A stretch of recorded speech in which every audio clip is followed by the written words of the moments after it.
tout ensemble en apparence. Cependant, d'après le récit de l'interprète qui avait été nécessaire, chacun d'entre eux ne comprenait pas un mot de ce que disait l'autre.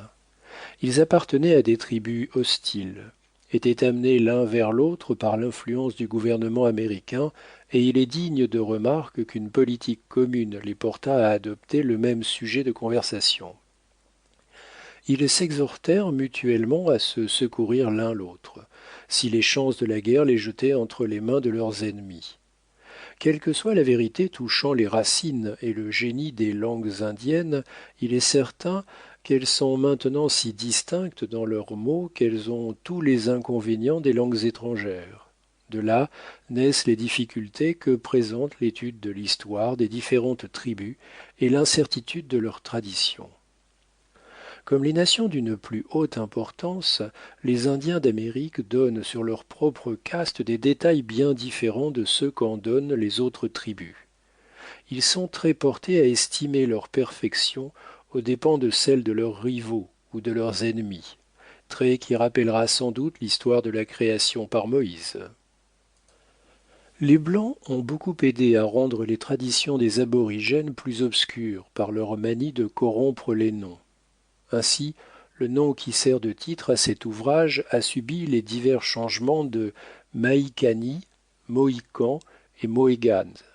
Ce dernier est communément adopté par les Blancs.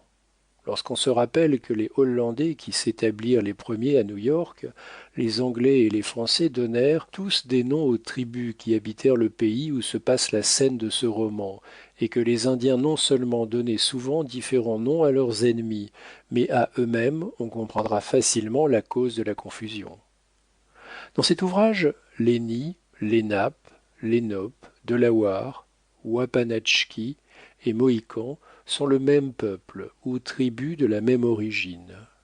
Les Mengwes, les Magua, les Mingos et les Iroquois, quoique n'étant pas absolument les mêmes, sont confondus fréquemment par l'auteur de ce roman, étant réunis par une même politique et opposés à ceux que nous venons de nommer.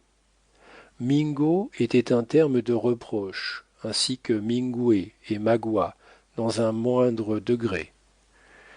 Oneida est le nom d'une tribu particulière et puissante de cette confédération. Les Mohicans étaient les possesseurs du pays, occupé d'abord par les Européens dans cette partie de l'Amérique. Ils furent en conséquence les premiers dépossédés, et le sort inévitable de ces peuples qui disparaissaient devant les approches ou, si nous pouvons nous exprimer ainsi, devant l'invasion de la civilisation, comme la verdure de leurs forêts vierges tombait devant la gelée de l'hiver, avait été déjà accompli à l'époque où commence l'action de ce roman. Il existe assez de vérité historique dans le tableau pour justifier l'usage que l'auteur en a fait. Avant de terminer cette introduction, il n'est peut-être pas inutile de dire un mot d'un personnage important de cette légende et qui est aussi acteur dans deux autres ouvrages du même auteur.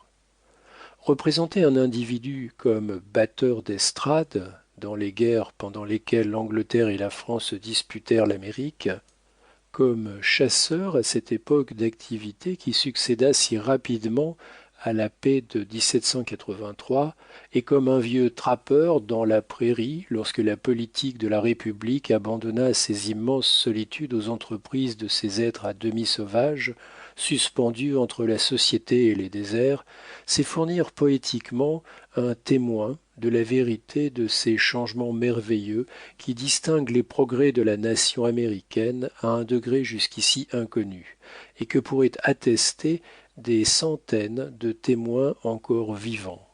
En cela, le roman n'a aucun mérite comme invention. Note 1. Batteur d'estrade, scout. Fin de la note 1. Note 2. Chasseur, hunter, voir les pionniers. Fin de la note 2. Note 3.